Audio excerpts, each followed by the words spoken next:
All right, Shalom. First off, I want to start off by saying all praises, honor, and glory is due unto Yahweh, by Hashem Yahushai, by Hashem Rakakadashis. All praises to the world, to who the world calls God, whose true name in the Hebrew is Yahweh, by Hashem meaning in the name, meaning Yahushai being the name of the only begotten Son. I also want to say double honors to the elders and apostles of Great Millstone and peace and mercy, to the hopeful elect preaching his word in truth and sincerity. And the brother Ties Abad in the Great Millstone, Arizona Camp, Lord will, with another video to edify. And I gotta go into this, man. All right, you got this Mrs. Doubtfire, Juwanna Man,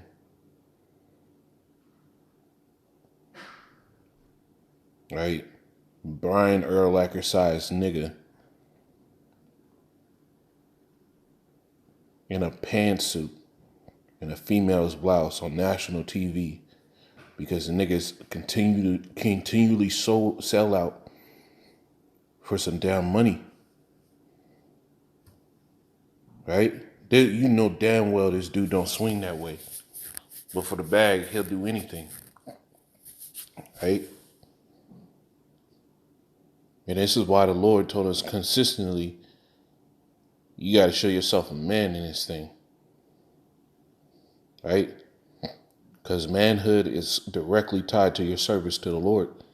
Right? In the unwaveringness that you'll show to the Heavenly Father that will keep you from doing shit like this. Right? And that's the problem, man. Niggas are not going to survive what's coming because you have not built up yourself to have any type of manhood to give you the ability to get through this stuff. This shit is disgusting, man. Right? There's a natural beauty of a man that's manly, and these niggas out here are just willingly giving that up. Right? Right? There's nothing greater than the Lord's creation, being the Lord's creation, and niggas are giving that up for a bag. Dressing in suits and on national TV and knowing damn well this nigga don't swing like that, man. Right? But wants to put out the image like a big so-called black man playing one of the toughest sports in the world, right? The only thing that gets even harder than that is rugby, right? But even them niggas in rugby don't get down like a lot of these niggas in football.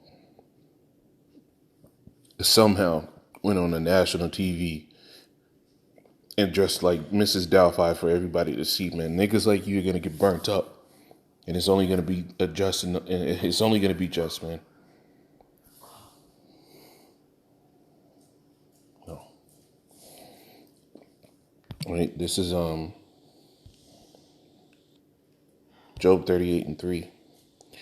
It says, gird up now thy loins like a man, for I will demand of thee, and answer thou me.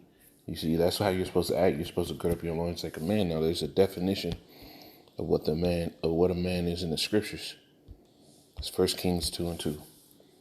2:1. It says, now the days of David drew nigh that he should die, and he charged Solomon his son, saying, go thy way. I go the way of all the earth. Be thou strong, therefore, and show thyself a man. So this is the criteria of a man. It says, and keep the charge of Yahweh, thy power, to walk in his ways, to keep his statutes and his commandments and his judgments and his testimonies, as it is written in the law of Moses, that thou mayest prosper in all that thou doest, and whithersoever thou turn thyself. And I'll say this with confidence, man. I didn't learn how to be a man until I saw the elders and apostles, man. Right? Because nothing knocks a man off his square, man. Never let anything knock you off your square of that integrity. Right? You're always thinking about what your actions can put forth on other men. That's part of being a man, but niggas out here sell that out for a bag and bring shame and dishonor to the Heavenly Father, right? That ain't right.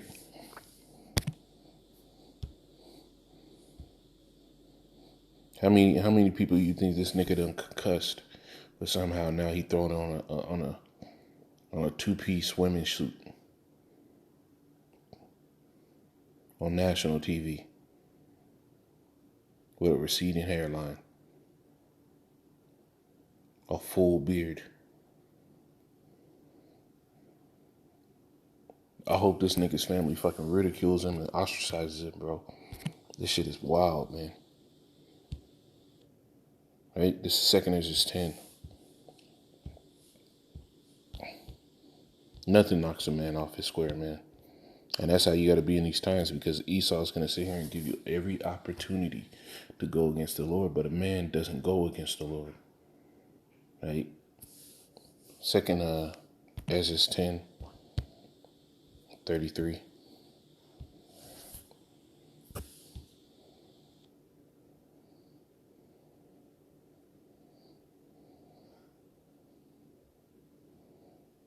I'll start here. It says, start at 32. It says, what aileth thee, and why art thou so disquieted, and why is thy understanding troubled, and the thoughts of thine heart?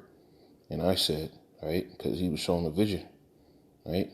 And I said, because thou hast forsaken me, it says, and yet I did according to thy words, and went into the field, and lo, I have seen, and yet see, that I am not able to express.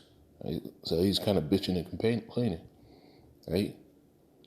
He was kind of like, he was confused, he was scared, right? And he lost that confidence, that manful confidence that the Lord was going to sit here and bring those things out. But peep this. It says, and he said unto me, stand up manfully, and I will advise you. See, that's the first steps. You gotta be a man, right? You gotta bear everything with the knowledge that, hey, if the Lord put this on me, I'm gonna do it. Ain't nothing's gonna knock a man off his square when you're fully persuaded to be a man in the Lord.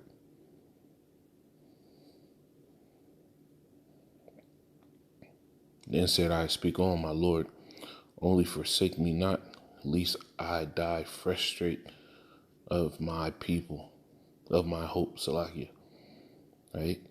Nothing deters you from your hope in the Lord. That's part of being a man. Right? And there's an example in the scriptures, a perfect one, 2 Maccabees 6, of a man that refused to get knocked off his square. Right?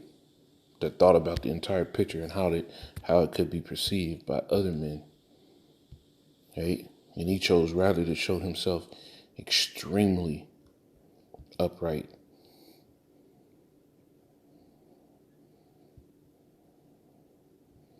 This is 2 Maccabees 6 and 21. I'm gonna start here. It says, but they that had the charge of the wicked feast, right? Because like the decree went out that they had to sacrifice abominable flesh, pork, on the altar, right? It says, but they that had charge of the wicked feast, for the old acquaintance they had with the men, taking him aside, right? Brought him to the side, secret counsel, right? Besought him to bring flesh of his own provision, right? Such as was lawful for him to use, and make as he did eat of the flesh taken from the sacrifice commanded by the king. All right, so they're like, hey man, they brought him to the side. Hey, just go over here. You can keep the laws. Just make it so everybody thinks that you broke the law of the Lord, right? That in so doing he might be delivered from death, and from the old friendship with him find favor, right? But he, right, because he knew it was a penalty of death around it, right? So did that knock him off his square? It says, but he began to consider discreetly, and as became his age, right, and the excellency of his ancient years, and the honor of his gray hair, whereupon was come in his most honest education from a child. Right? He was brought up in the law, statutes, commandments. He knew what was right and wrong. He had a good estate among the people. For years, his whole life, he showed forth an honorable way towards the Heavenly Father, and people saw him as a man's man. Right?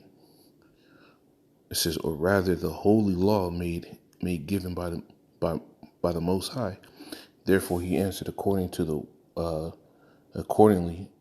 and willed them straight ways to send him to the grave. Right?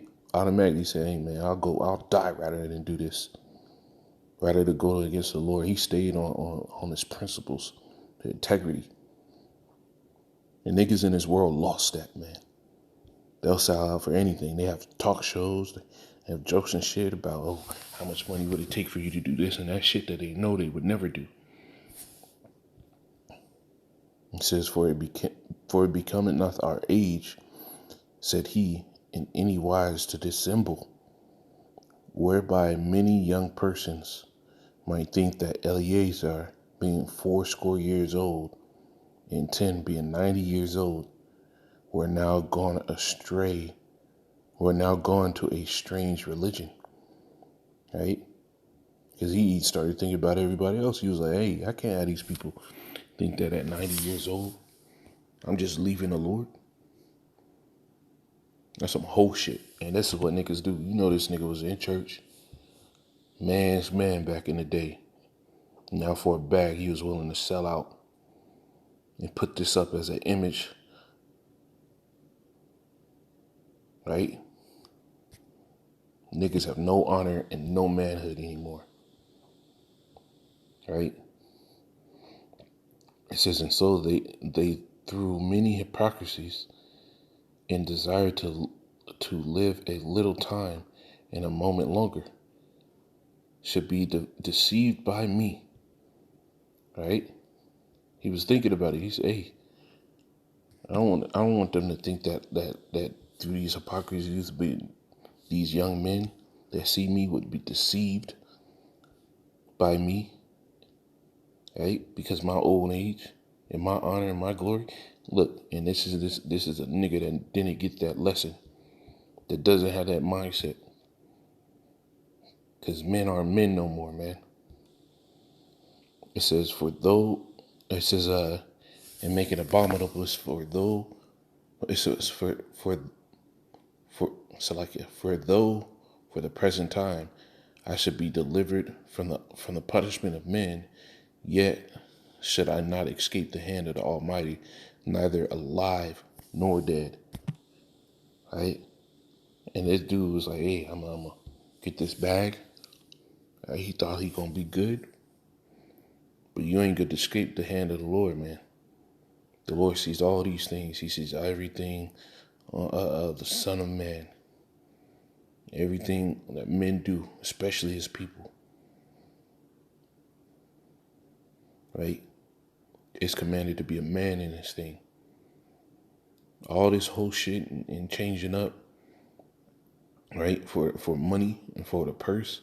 Even niggas in Israel, right? Men that call themselves Israelites are doing the same thing. But you need to show yourself a man. Lord, it was edifying. Shalom.